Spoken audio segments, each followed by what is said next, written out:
সাল 2001। সৌমিত্র বিশ্বাস আরজিকর কলেজের চতুর্থ বর্ষের ছাত্র। হোস্টেল রুম থেকে মৃতদেহ উদ্ধার হয় তার। কারণ হিসাবে দেখানো হয় সুইসাইড। এরপর 2003 অরিজিৎ দত্ত, 2016 গৌতম পাল, 2020 পৌলমী সাহা, 2023 শুভ্রজ্যোতি দাস। এই সমস্তগুলোই বলা হয় সুইসাইড। এই সবগুলোর ক্ষেত্রেই একটা জিনিস লক্ষ্য করবেন, আরজিকর কলেজ, রহস্যজনকভাবে মৃত্যু এবং সুইসাইড। আরেকটা কথা ভেবে দেখুন তো, একজন প্রিন্সিপাল যিনি গুরুতর অভিযোগের সঙ্গে যুক্ত, তখন তিনি রিজাইন করলেন এবং তাকে শাস্তি দেওয়া উচিত না প্রমোশন? আর এখানেই শুরু হচ্ছে আজকের ভিডিওর সব থেকে বড় রহস্য। নমস্কার বন্ধুরা, আমি সূর্য। ওয়েলকাম ব্যাক টু আওয়ার নতুন video number 2, the history of RG Kar medical college. সাল 1886 ডক্টর রাধা গোবিন্দ কর এই মেডিকেল কলেজ স্থাপন করেন, যেটি এশিয়ার প্রথম প্রাইভেট মেডিকেল কলেজ। 1958 12ই মে এটি গভর্নমেন্টের আন্ডারে চলে আসে। এই কলেজের বিরুদ্ধে যে সমস্ত মারাত্মক অভিযোগগুলি উঠে এসেছে, হিউম্যান অর্গান পাচার, সেক্স র্যাকেট, পর্নোগ্রাফি শুটিং। 2024 9ই আগস্ট এই আরজিকর মেডিকেল কলেজে একজন 31 বছরের ডাক্তারকে নৃশংসভাবে ধর্ষণ এবং হত্যা করা হয়।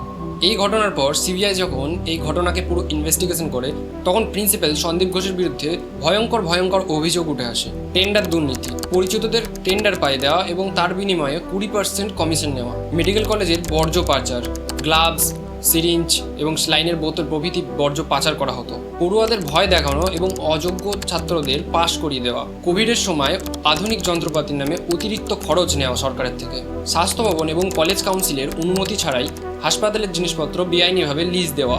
আর এটাই শেষ নয়, আরও মারাত্মক অভিযোগ উঠে আসছে তার বিরুদ্ধে, যেগুলো ভিডিওর পরে গিয়ে দেখতে পাবে।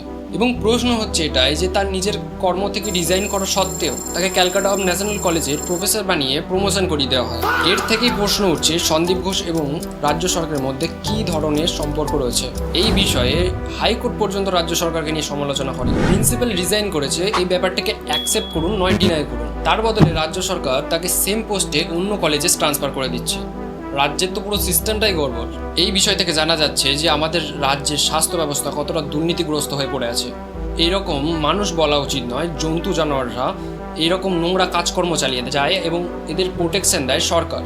আর এর আগেও আরজিকর কলেজের রহস্যময়ভাবে মৃত্যু ঘটেছে, যেগুলোকে সুইসাইড বলে চালিয়ে দেওয়া হয়েছে, যেমনটা কি এই কেসটার ক্ষেত্রে হয়েছিল। সাল 2001 সৌমিত্র বিশ্বাস, তার বাবা মার অভিযোগ অনুযায়ী সেই মাসে তাদের ছেলে কলেজে হওয়া বিভিন্ন খারাপ কাজকর্মের কথা জানিয়েছিল। আর তার কিছুদিন পরেই 25শে আগস্ট আরজিকর মেডিকেল কলেজের হোস্টেল থেকে চতুর্থ বর্ষের ছাত্র সৌমিত্র বিশ্বাসের দেহ উদ্ধার হয় এবং কারণ হিসাবে বলা হয় সুইসাইড। তৎকালীন পুলিশ এটাকে আত্মহত্যা বললেও তার বাবা মা এটাকে মানতে রাজি হননি এবং তারা এই বিষয়টাকে নিয়ে কোর্টে কেস করেন। ফলে এই পুরো বিষয়টা সিআইডির আন্ডারে চলে যায় এবং ইনভেস্টিগেশনের সময় সৌমিত্রদের বন্ধু এবং অন্যান্য ছাত্রদের থেকে জানা যায় সেই কলেজের ইউনিয়নের কিছু পাওয়ারফুল মানুষ সেখানে নাকি পর্নোগ্রাফি শ্যুট করাতো। এবং আরও জানা যায় পাশের সোনাগাছি রেড লাইট এরিয়া থেকে সেক্স ওয়ার্কারদের নিয়ে এসে তাদের পর্নোগ্রাফি শ্যুট করিয়ে তাদের মুখগুলোকে জনপ্রিয় হিরোইনের মুখের সঙ্গে বদলি করে দেওয়া হতো। এবং অনেক সময় নেক্রোফিলিয়া টাইপেরও কন্টেন্ট শ্যুট করানো হতো। নেক্রোফিলিয়া মানে যখন কোনো ফ্রেশ ফিমেল ডেড বডিকে নিয়ে আসা হতো এবং সেই মৃতদেহের সঙ্গে সেক্স করা হতো এবং সেটাকে শ্যুট করা হতো। এবং সেই সময়েও রুম নম্বর 15 এবং সেমিনার হলের কথা উঠে এসেছে। ইনভেস্টিগেশনে যেটা জানা যায়, সৌমিত্রের গার্লফ্রেন্ডের জন্মদিনের একটি ছবি বের করে তার ভিডিও শ্যুট করা হয় এবং সৌমিত্র যখন তাদের পর্দা ফাঁস করতে যায় তখন তাকে হত্যা করা হয়। তার মৃতদেহ উদ্ধার করার সময় চিটপুর থানার ওসি এটা নিশ্চিত করে তার গলায় একটা রুমাল গুঁজে দেওয়া হয়েছিল। ডক্টর অপূর্ব ঘোষ, যিনি আরজিকর মেডিকেল কলেজের সঙ্গে যুক্ত, তিনি জানান যে ছেলেটি খুব একটি ছোট পাতলা লাইলনের দড়ি দিয়ে ফ্যান থেকে ঝুলেছিল, যেটা কখনো সম্ভব ছিল না। এই ইনভেস্টিগেশনের সময় ট্রাইপড এবং লাইট রিফ্লেক্টরও পাওয়া যায়। একবার ভাবুন তো, 2001 সালে যখন কোনো সোশ্যাল মিডিয়া বলে কিছু ছিলই না, তখন এই সমস্ত জিনিস একটা মেডিকেল কলেজে কি করতে পারে? এবং স্টুডেন্টদের থেকে পাওয়া ইন্টারভিউতে জানা যায় এই সমস্ত প্রমাণ পেলেও এই পুরো বিষয়টিকে চাপা দিয়ে দেওয়া হয়। 2003 অরিজিৎ দত্ত, কারণ হিসাবে বলা হয় সুইসাইড। 2016 আরজিকর মেডিকেল কলেজের ডিপার্টমেন্ট হেড গৌতম পাল, ওনার হাফ ডিকম্পোজ বডি পাওয়া যায়, কারণ হিসাবে বলা হয় সুইসাইড। 2020 পৌলমী সাহা, 23 বছর বয়সী একজন ইন্টার্ন শুভজিৎ দাস। এই সমস্ত ঘটনাগুলোর মধ্যে দুটো জিনিস একই রকম, এক আরজিকর কলেজ, দুই রহস্যজনকভাবে মৃত্যু এবং সবগুলোকেই সুইসাইড বলে চালিয়ে দেওয়া। আমরা দেখেছি অভয়ের বাবা মাকেও প্রথমে এটাই বলা হয়েছিল এবং এই ঘটনাটার জন্যই সমস্ত রকম তথ্য আমাদের সামনে এসেছে। বর্তমানে যদিও এই পুরো বিষয়টি বিচারহীন অবস্থায় রয়েছে। এই সমস্ত ঘটনাগুলো জানার পর বাংলার স্বাস্থ্য এবং সুরক্ষা ব্যবস্থার ওপর ভয়ঙ্কর প্রশ্ন উঠেছে এবং এটাই শেষ নয়, আরও ভয়ঙ্কর অভিযোগ উঠে আসছে এই কলেজের বিরুদ্ধে। সিবিআইয়ের তদন্তের সময় 19 জন ডাক্তারকে ইনভেস্টিগেশন করা হয় এবং তাদের অর্ধেকের বেশি জনই সন্দীপ ঘোষের বিরুদ্ধে হিউম্যান অর্গান পাচারের কথা বলেছেন এবং সবাই এটাও বলছে যে হয়তো অভয়া এই বিষয়ে জেনে গেছিল, যার জন্য তাকে এইভাবে নৃশংসভাবে হত্যা করা হয়। আমিও কিছু সময় রিসার্চ করে দুটো এভিডেন্স পেয়েছি।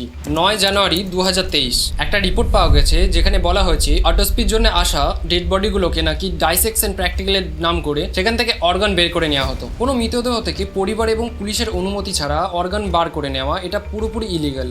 এর থেকে বোঝা যাচ্ছে এখানে সত্যি সত্যি অর্গান পাচার করা হতো এবং এই বিষয়ে আওয়াজও ওঠানো হয়েছিল, সেটাকেও পুরো চেপে দেওয়া হয়। 2019 18 আগস্ট আরজিকর কলেজে অ্যাডমিট 69 বছরের সৌম্যনাথ দাসের মৃত্যু হয় এবং তার ডেড বডিকে অস্বাভাবিকভাবে র্যাপ করে তার পরিবারকে দেওয়া হয় এবং সন্দেহ হওয়ার ফলে মৃতদেহটিকে যখন পরিবার খুলে দেখেন, পরিবারকে কিছু না জানিয়ে হসপিটালে তার চোখগুলো আগে থেকেই বার করে নেওয়া হয়েছিল এবং পরিবার যখন এই বিষয়ে অভিযোগ জানায় এবং কারণ হিসেবে দেখানো হয় ওনার চোখগুলো নাকি ইঁদুরে খেয়ে নিয়েছিল।